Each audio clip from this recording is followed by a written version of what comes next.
Senador Robin Padilla may resback sa DGPI na umalma sa censorship ng mga online streaming. Ibinahagi ni Senador Robin Padilla ang kanyang pananaw hinggil sa mga pag-aalala ng Directors Guild of the Philippines Inc. DGPI, kaugnay ng pagpasa ng Senate Bill 2805. Nakilala rin bilang MTRCB Act. Ang naturang batas ay naglalayong bigyan ng kapangyarihan ang Movie and Television Review and Classification Board, MTRCB, na magsagawa ng censorship sa mga nilalaman ng online streaming platforms. Si Senador Padilla ang pangunahing sponsor ng panukalang batas at ipinaglalaban niyang kinakailangan ng regulasyon sa mga streaming platforms upang maprotektahan ang mga kabataan mula sa mga nilalamang hindi angkop sa kultura ng mga Pilipino. Ayon sa kanya, maraming banyagang pelikula at palabas ang hindi naaayon sa mga pagpapahalaga ng mga Pilipino, lalo na't may mga batang makakapanood nito. Sa isang pahayag, sinabi ni Senador Padilla, "Nais kong ipabatid ang aking pasasalamat sa ating mga kapatid sa sining at industriya ng pelikula, lalo na sa Directors Guild of the Philippines, DGPI, sa kanilang tapat na paninindigan at pakikilahok sa usapin ng panukalang batas BLG 2805, SB 2805. Ipinakita niya ang kanyang pagpapahalaga sa mga opinyon at saloobin ng mga kasamahan sa industriya ng pelikula. At binigyang diin ang kahalagahan ng kanilang partisipasyon sa mga usaping may kinalaman sa regulasyon ng media.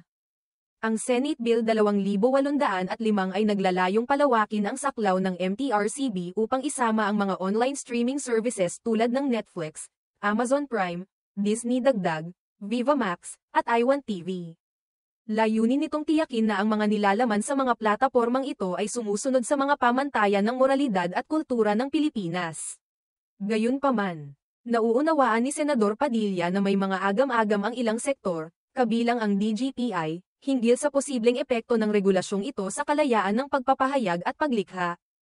Sa kabila ng mga pag-aalala, ipinagpatuloy ni Senador Padilla ang pagsusulong ng panukalang batas na may layuning protektahan ang mga kabataan mula sa mga nilalamang maaaring magdulot ng masama sa kanilang pag-unlad at pananaw sa buhay. Ayon sa kanya, ang regulasyon ay hindi nangangahulugang pagsupil sa kalayaan ng sining, kundi isang hakbang upang tiyakin na ang mga nilalaman ay naaayon sa mga pagpapahalaga ng lipunang Pilipino. Sa ngayon, patuloy ang mga pag-uusap at konsultasyon sa pagitan ng mga mambabatas, mga miyembro ng industriya ng pelikula, at iba pang sektor upang mapag-usapan ang mga posibleng epekto ng Senate Bill 2805 at matiyak na ang anumang hakbang na gagawin ay makikinabang ang nakararami, lalo na ang mga kabataan. Ang usapin hinggil sa regulasyon ng mga online streaming platforms ay patuloy na isang mainit na paksa sa bansa. Habang may mga nagsusulong ng mas mahigpit na regulasyon upang maprotektahan ang mga kabataan, may mga nag-aalala naman na maaaring magdulot ito ng pagsupil sa kalayaan ng sining at pagpapahayag. Ang mga ganitong usapin ay nangangailangan ng masusing pag-aaral at konsultasyon upang matiyak na ang mga hakbang na gagawin ay makatarungan at makikinabang ang nakararami. Sa huli, ang layunin ay mapanatili ang balanse sa pagitan ng kalayaan ng sining at ang proteksyon ng mga kabataan mula sa mga nilalamang maaaring magdulot ng masama sa kanilang pag-unlad. Ang mga ganitong usapin ay patuloy na magiging bahagi ng mga diskurso sa lipunang Pilipino.